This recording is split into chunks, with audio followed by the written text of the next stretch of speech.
Wow, this is a cool view to wake up to in the morning. Oh yeah. I rolled in here last night in the black, dark. I couldn't see any of this. Sweet. It's called the Hope Slide, you guys. This part of the mountain kind of just came down at one point. Feel pretty good. I slept good last night, which is great.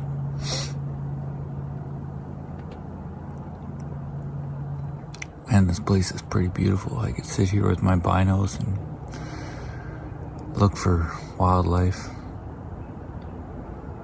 Although I bet you I could pick this whole place apart and I wouldn't see much.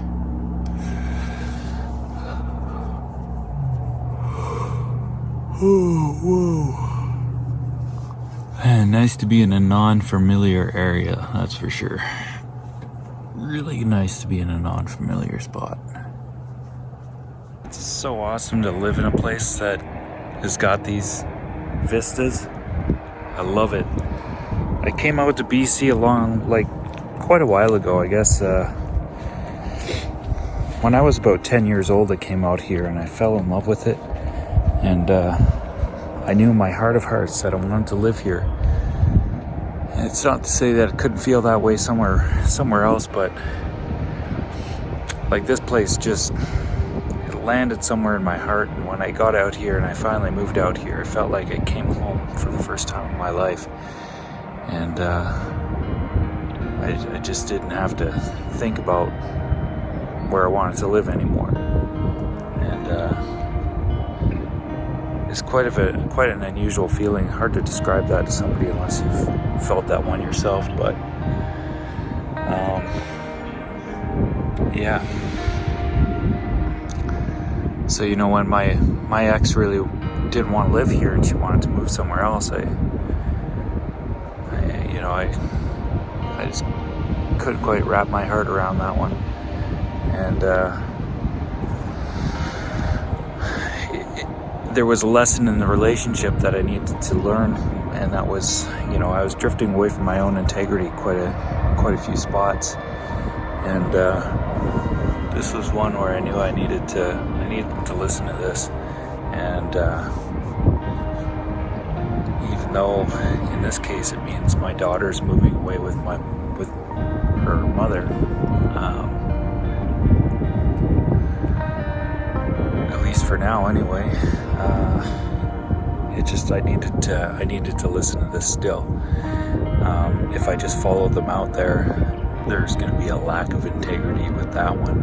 I'd just be following somebody else and not really listening to what's inside myself that's important to listen to. And I found that there's kind of like a guiding light there, if you will.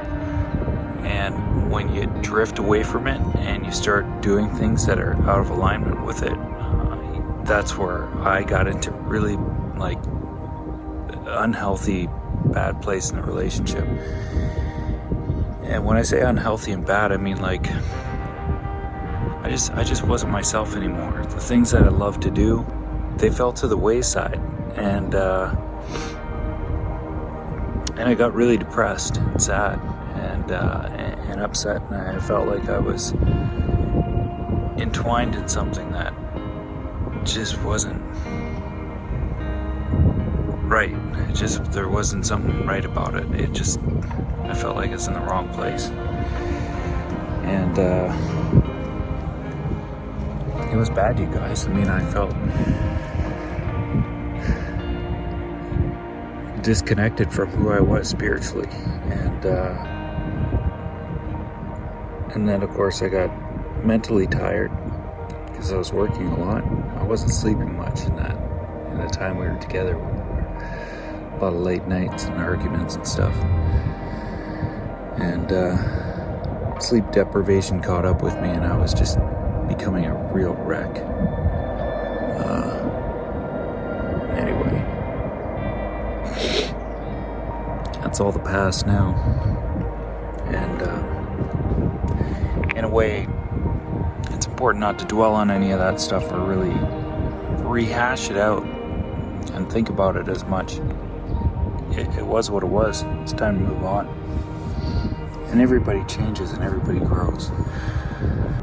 Listening to my own heart and intuition was a big lesson in that, and I really tune into that a lot better than I did back then. And that's part of my healing process, is just going in there and listening to that. So when it comes to these guys moving away, you know, I thought about going to court and fighting them on this like numerous times, and I had a really strong feeling, like sharp feeling, that that was the wrong move altogether. And I was paying attention to that too, and I thought, well, you know, a lot of that would have been based off of fears anyway, and that's not a good, you know, that's often not a good rationale for a decision, especially when it involves relationships and stuff. So you know, giving these guys some latitude and space to do and grow and move into what they need to move into in their own life. Like for my ex-partner,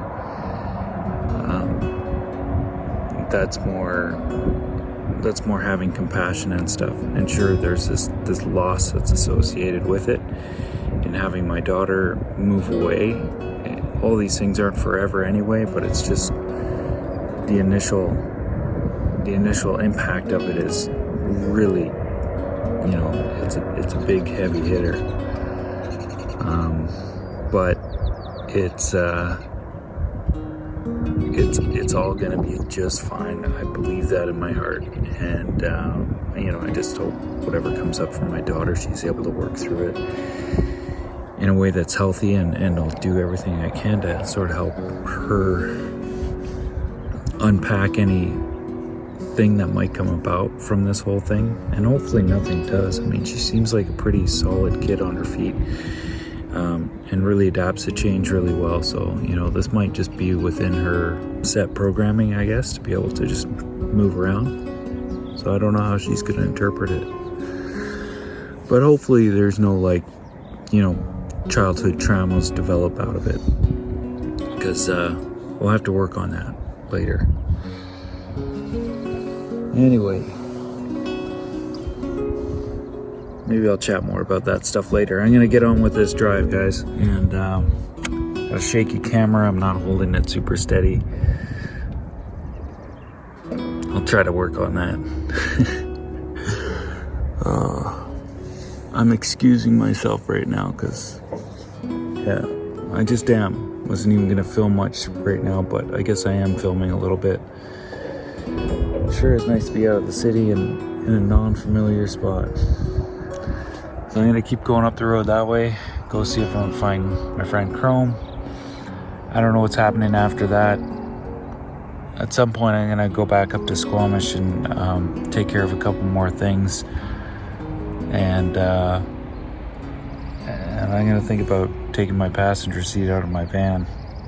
I talked about doing that for a long time. Maybe I'd just leave it in there. But it'd be kind of neat to experiment too. And I also want to sell some clothes, actually. So that'd be nice. I could use some clothing, especially with this heat. So the stuff I got is all store bought, and I can make stuff that is a lot more comfortable. Anyway, guys, I'm gonna hit the road. My window is really dirty. I think part of it's these little dots that are from being under trees and stuff in Vancouver. And then of course, bug splatter. But anyway, sorry guys, I'll have to clean that up later. Let's make a roadside coffee. Oh yeah, that's it. Oh yeah, that fits. All right, perfect.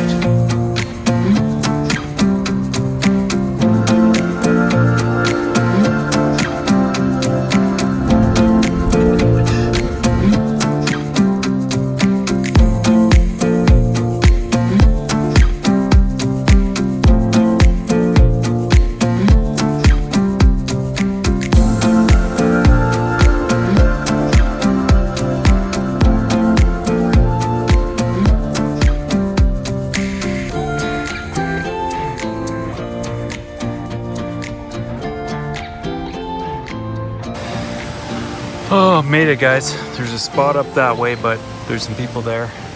And actually I need to open my roof vent. There we go. All set. There's Chrome's van over there. And this is his spot. Hey, buddy. Hi, buddy. Who's that, Cruzy? Hi, buddy. Who's that, Cruzy?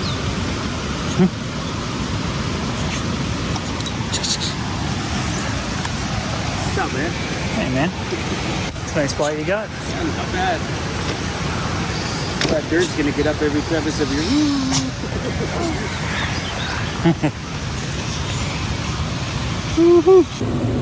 It's like really hot. And they're gonna work away on their thing over there. I don't know how he deals with the heat. And I'm a bit tired. That's one noisy van dweller, and I'm trying to nap.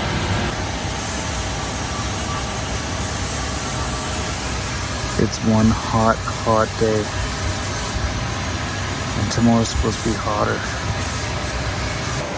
All you want is some love. You pet the dog, and then you walk away, and then she's like, ruff, ruff, ruff. Here she comes. She's so cute though. Aren't you a cutie? Mm-hmm. Hi.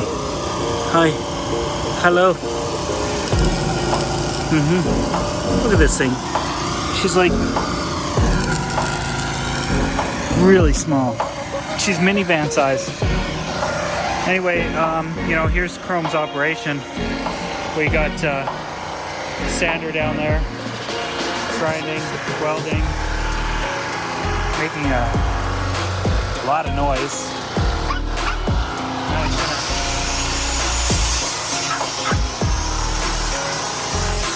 Yep, she wants more love. I'll get back to you. I'll come back. I'll come back. Don't worry. I'll come back. I'll come back. There's the river over there. This guy's hot too. It's ridiculous out there.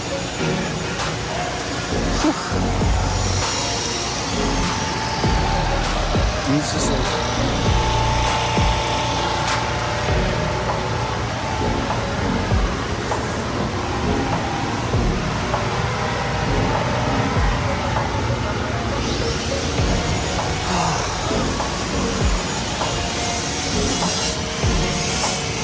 This thing's ready to burst. Give it a little... I don't want to deal with that yet. Then, apparently this is like the ruckus that came off of the van. But there's probably other garbage in there too. There's a really cool fire pit back here. And, yeah, you guys. And apparently there's a rattlesnake somewhere in there, so I gotta be careful. Everyone's gotta be careful.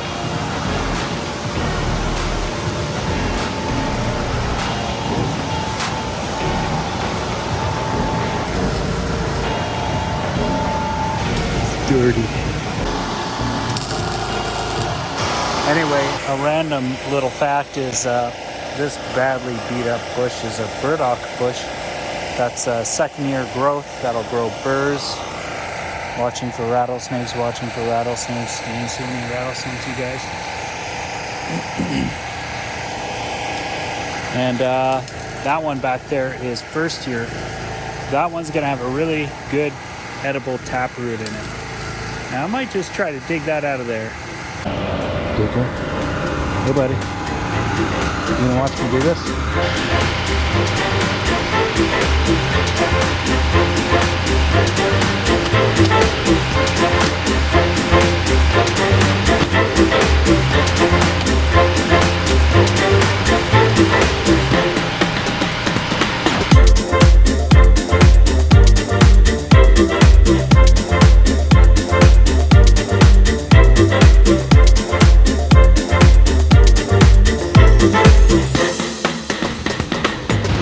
This guy my friend.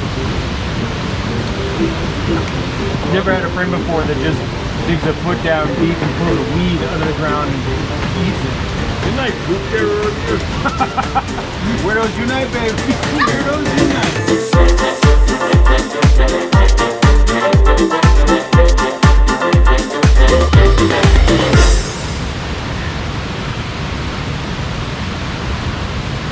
There it is. It looks a little woody, but I'll go wash it down by the creek and see what happens.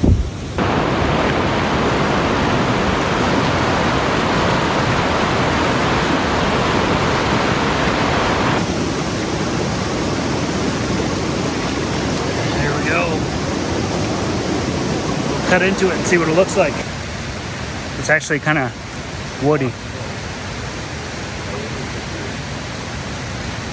Definitely is the right plant. It tastes just like it, but it's really fibery. So about the best thing I could do is juice this guy. And it's very fibery. Generally, these things are good in the first year. The second year, they get kind of like this. They start to good, but if you twist this, watch what happens. See how that opens up like that? It's quite an old plant. It's been twisted about. Normally it shouldn't be like that, but it is. But I'll show you. Essentially, it's very much like a carrot.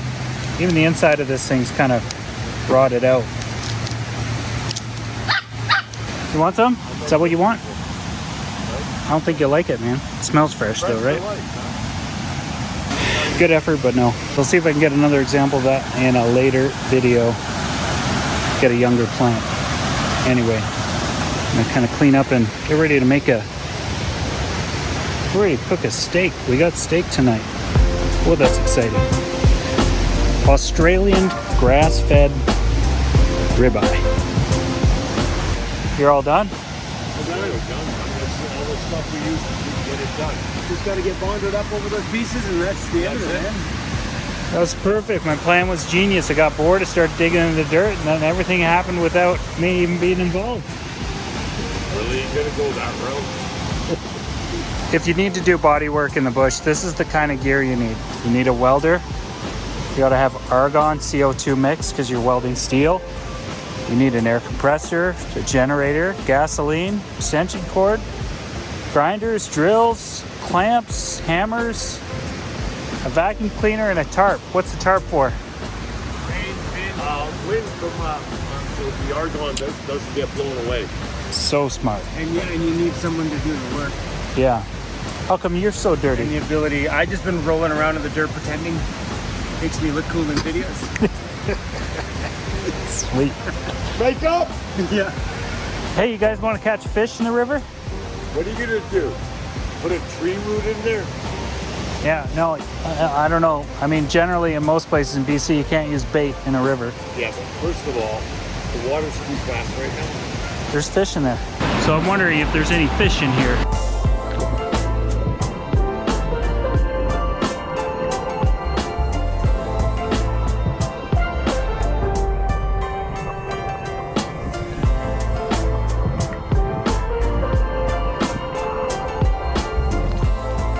We'll make one for him, Yeah. and then we'll cook the other two at the same time. Oh, okay, sure. Yeah, and then we don't need two. Because this is going to do a completely different Oh yeah. cook job than that. Way better.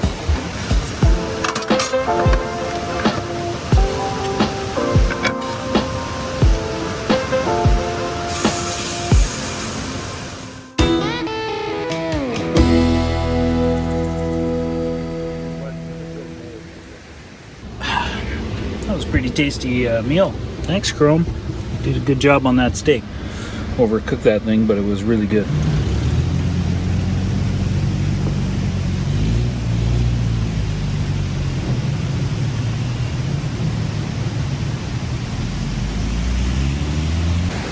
It's just me and Cruz. Cruz is just laid up in the bush right over there, snoozing. And now I'm gonna have a shower. Oh yeah. The next day. Yeah. I slept pretty good actually. Whew.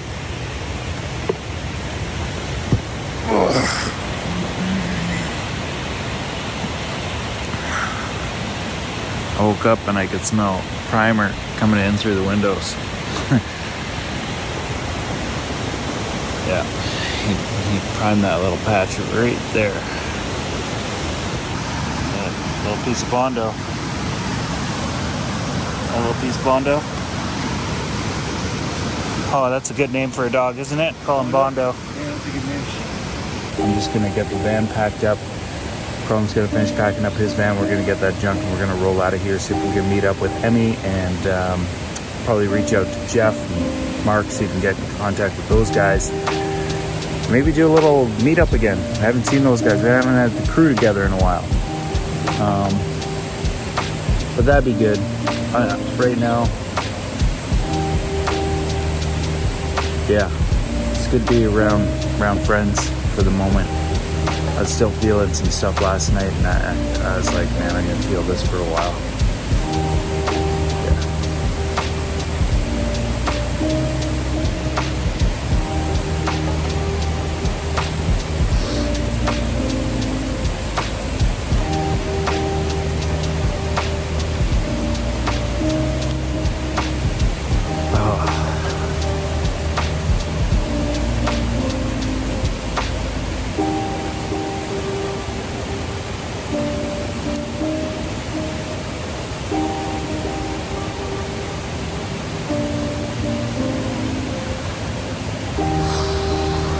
It's one thing to talk about and think about those guys moving over there, but when it happens, everything always feels different in the moment than, you know, when you're projecting into the future what something's going to feel like. You don't really know until it happens.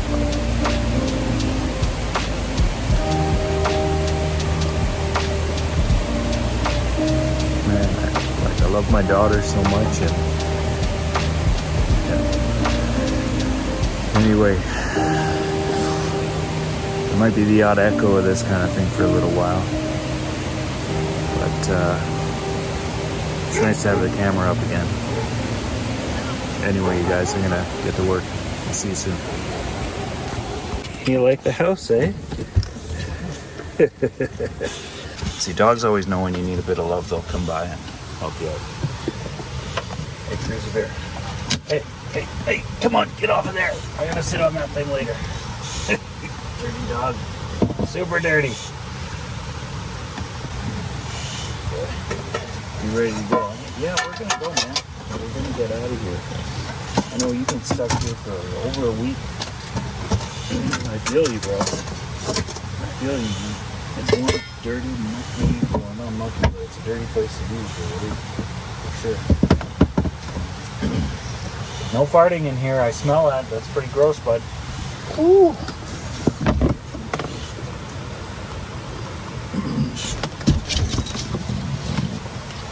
All right. You coming? Well, officially, I know there's fish in this water. You can see, look at all these mayflies that are right on the surface there. I don't know if you can see that.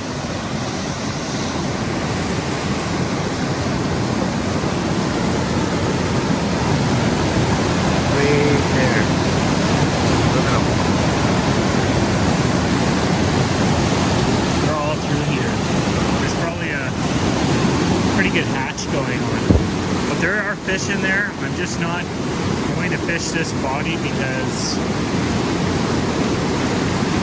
we're going to take off and I don't have any flies. I don't have my fly fishing gear with me, you guys. I've got an old fly rod that a friend made my mom, and she gave it to me and it broke and it kind of needs to be fixed, but I want a really good takedown fly rod that I can bring to a place like this and just chuck it in there and see what happens. I'm pretty sure I can definitely catch fish out of here.